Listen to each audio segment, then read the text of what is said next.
Komentimi përsosur I Kuranit, Gjuzi I 29, Sure El Qalem, ajetet nga 17 deri te ajeti 25.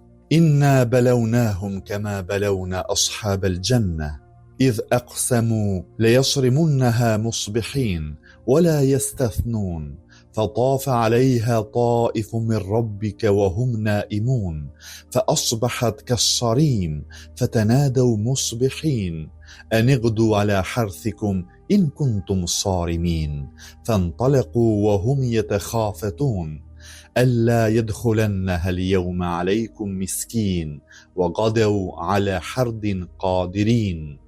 Ne kemi vënë në provë ata, banorët e Mekës, ashtu siç I sprovuam të zotët e kopshtit, të cilët ishin betuar se në mëngjes do t'i vilnin frutat, e nuk patën thënë në dasht Zoti. Kështu kopshtin e goditi një fatkeqësi nga Zoti yt, ndërkohë që ata po flinin, dhe gdhiu si I kositur, në agim ata thirrën njëri tjetrin, nxitoni herët në kopshtin tuaj nëse doni t'i vilni frutat, dhe u nisën duke përshpëritur, të mos lejojmë asnjë të vobekt që të hyjë në kopshtin ton. Ata u nisën herët të vendosur në atë që thanë. Komentimi. Tregimi pronarëve të kopshtit të gjelbëruar, në përputhje me tematikën që u diskutua në ajetet më lartë në lidhje me pasanikët, egoistët dhe arrogantët, të cilët për shkak të pasurisë së madhe dhe fëmijëve të shumtë heqin dorë nga çdo gjë dhe I nënçmojnë begatit hyjnore. Në këto ajete përmendet një tregim që të bën të reflektosh rreth kësaj çështjeje. Në këtë tregim flitet për disa të pasur që zotronin shumë kopshte të gjelbëruara, por ishin koprac të mëdhenj. Për shkak të kopracisë dhe hutimit të tyre pas pasurisë, ata I humbën të gjitha. Ky tregim ishte shumë I njohur në ato kohë, prandaj edhe është betuar për të. Ajeti 17 thotë ne I kemi vënë në provë ata banorët e Mekës ashtu siç I sprovuam të zotët e kopshtit të cilët ishin betuar se në mëngjes do t'i vilnin frutat. Vallë, ku ka qenë kopshti? Në tokat e Yemenit, në afërsi të qytetit të madh Sanaa, në tokën Habeshe, apo në mes Beni Israilit, në tokën e quajtur Sham ose në Taif? Kjo është çështje e diskutueshme, por I njohur është interpretimi I parë pra në Yemen. Ngjarja është e tillë. Ky kopsht ishte në pronësi të një besimtar I plak I cili kur e vilte mbante për vete aq sa kishte nevojë, pjesën tjetër u jepte të varfërve dhe të vobektëve. Kur plaku u largua nga kjo botë, fëmijët e tij thanë, është më e pëlqyeshme që produktet e këtij kopshti I mbajmë për vete, sepse jemi familje e madhe dhe kemi shumë fëmijë. Nuk mund të veprojmë siç ka vepruar babai ynë. Kështu hoqën dorë nga ndihma që u jepnin të vobektëve dhe të varfërve, siç kishte bërë babai I tyre për çdo vit, prandaj fati I tyre u përcaktua ashtu siç e lexojmë në këtë ajet, ne I kemi vënë në provë ata banorët e Mekës ashtu siç I sprovuam të zotët e kopshtit, të cilët ishin betuar se në mëngjes do t'i vilnin frutat. Si fjalia e nuk patën thënë në dash Zoti, tregon se veprimi I tyre nuk ishte për shkak të nevojës së tyre, por ishte për shkak të kopracisë dhe besimit të dobët të tyre.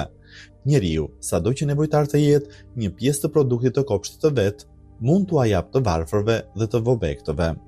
Disa komentues të tjerë kanë thënë se si fjalia në dash Zoti tregon se ata ishin aq mendje mëdhenj dhe arrogancë sa që mendonin se punët e tyre do të venin mirë, pa qenë nevoja ta thonë atë fjali. Komentimi I parë është më I saktë. Në vazhdimsi të këtij tregimi ajeti 19 shton, kështu kopshtin e goditi një fatkeqësi nga Zoti yt, ndërkohë që ata po flinin. Kopshtin e përfshiu një zjarr I madh dhe I fuqishëm I cili shkatroi gjithçka. Kopshti thuajse gdhiu si I kositur. Fjala Taifun rrjedh nga fjala tawaf. Nënkupton personin që rrotullohet rreth një gjëje, por nganjëherë tregon edhe për ndonjë fatkeqësi dhe bela që ndodh gjatë natës. Këtu është përdorur me këtë kuptim. Fjala sarimun rrjedh nga fjala sarm dhe është përdorur me kuptimin e ndërprerjes. Këtu nënkupton ndërprerjen e natës së errët. Nënkupton pemën pa fruta ose hirin e zi për arsye se me lindjen e diellit ndërpritet nata ashtu siç ndodh dhe me ditën, e cila përfundon me perëndimin e diellit. Prandaj ndonjëherë ditën dhe natën I kanë quajtur sariman. Fabula e tregimit qartëson fatkeqësinë e madhe qiellore e cila goditi kopshtin dhe shkatroi gjithçka, çdo gjë u shndrua në hi, siç ndodh kudo ku bie rufeja. Pronarët e kopshtit thërisnin njëri tjetrin për të shkuar të vjelin frytet e pemëve në kopsht, në agim ata thirrën njëri tjetrin, nxitoni herët në kopshtin tuaj nëse doni t'i vilni frutat. Fjala ugdu Rrjedh nga fjala gaduatun dhe nënkupton pjesën e parë të ditës, prandaj ushqimin që e hanë në pjesën e parë të ditës e quajnë mëngjes, gada. Në ditët tona arabët në shprehjen e përditshme, fjalën gada e përdorin për drekën.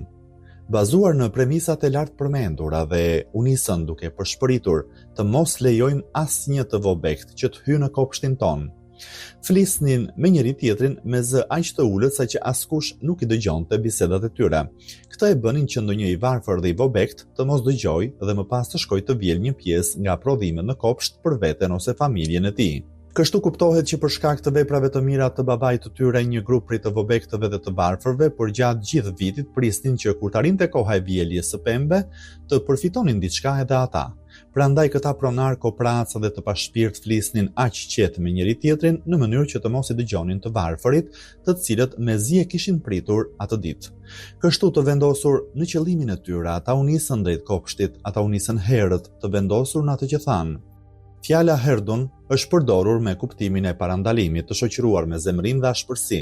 Po, ata ishin të zemruar nga kërkesa dhe shpresat të vobektëve, prandaj kishin vendosur t'i ndalonin ata. Tani të shohim rezultatin e punës së tyre.